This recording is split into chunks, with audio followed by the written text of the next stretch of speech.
आदरणीय मेरे प्रिय दोस्तों और भक्तों, श्री भक्तमाल से श्री अत्रि जी के बारे में, महर्षि अत्रि के बारे में आपके समक्ष यह वृत्तांत रख रहा हूँ। दोस्तों, यह वृत्तांत लगभग 4-5 मिनट का होने वाला है। आपसे विनती है कि बने रहिए। इस वृत्तांत के अंत तक आपको महर्षि अत्रि के बारे में पता चलेगा कि महर्षि अत्रि की ग्रेटनेस, महर्षि अत्रि का धार्मिक हमारे प्रवचनों में क्या स्थान है। तो दोस्तों, आइए बिना समय गवाए इस वृत्तांत को शुरू करते हैं। दोस्तों, ये भी महर्षि मरीचि की भांति ब्रह्मा जी के मानस पुत्र और प्रजापति पुत्र हैं और ये दक्षिण दिशा में रहते हैं। इनकी पत्नी अनुसूया भगवद्गार कपिल की भगिनी हैं तथा कर्दम प्रजाति की पत्नी देवहूति के गर्भ से पैदा हुई हैं। दोस्तों, एक बार फिर मैं इस लाइन को दोहराता हूँ कि श्री अत्रि जी भी महर्षि मरीचि की भांति ब्रह्मा जी के मानस पुत्र और प्रजापति हैं। ये दक्षिण दिशा में रहते हैं। इनकी पत्नी अनुसूया भगवत अवतार कपिल की भगिनी हैं तथा कर्दम प्रजापति की पत्नी देवहूति के गर्भ से पैदा हुई हैं। जैसे महर्षि अत्रि अपने नाम के अनुसार त्रिगुणातीत थे, वैसे ही अनुसूया भी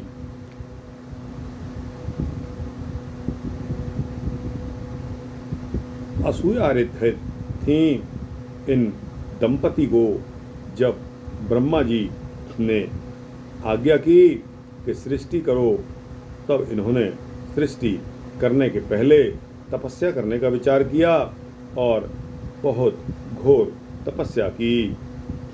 इनके तप का लक्ष्य संतानोत्पादन नहीं था, बल्कि इनकी आंखों से भगवान का दर्शन प्राप्त करना था। इनकी श्रद्धापूर्वक दीर्घ काल की निरंतर साधना और प्रेम से आकृष्ट होकर ब्रह्मा, विष्णु, महेश यानी के तीनों देवता प्रत्यक्ष उपस्थित हुए। उस समय ये दोनों उनके चिंतन में इस प्रकार तल्लीन थे कि उनके आने का पता तक नहीं चला। जब उन्होंने ही इन्हें जगाया, तब उनके चरणों पर गिर पड़े, किसी प्रकार संभल कर उठे और गदगद वाणी से उनकी स्तुति करने लगे। इनके प्रेम, सच्चाई और निष्ठा को देखकर उन्हें बड़ी प्रसन्नता हुई और उन्होंने वरदान मांगने को कहा।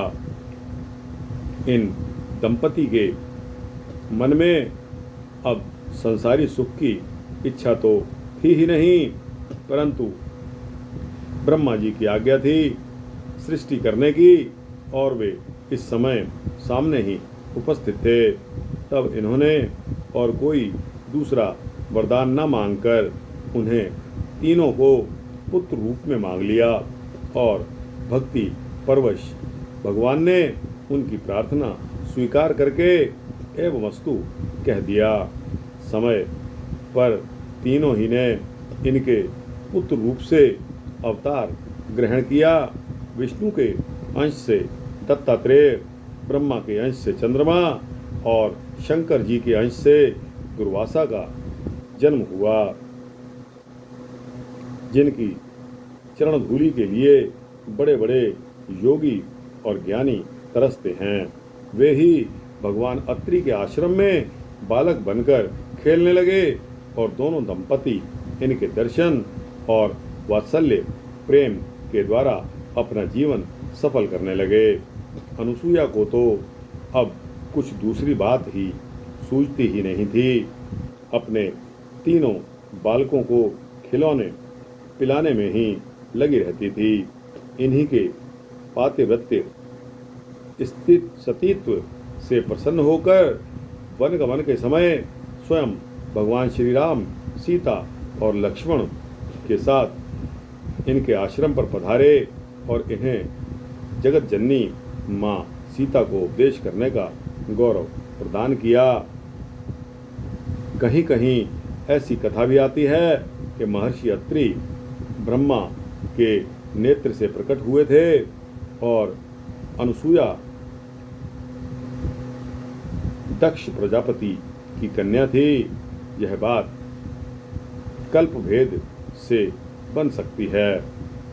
अनेकों बार बड़ी बड़ी आपत्तियों से इन्होंने जगत की रक्षा की है।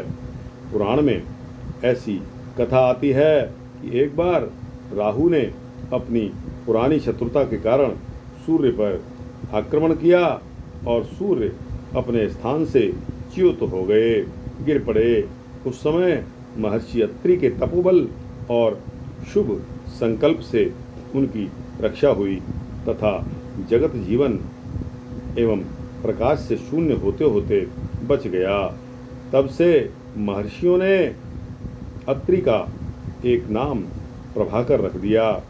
महर्षि अत्रि की चर्चा वेदों में भी की जाती है।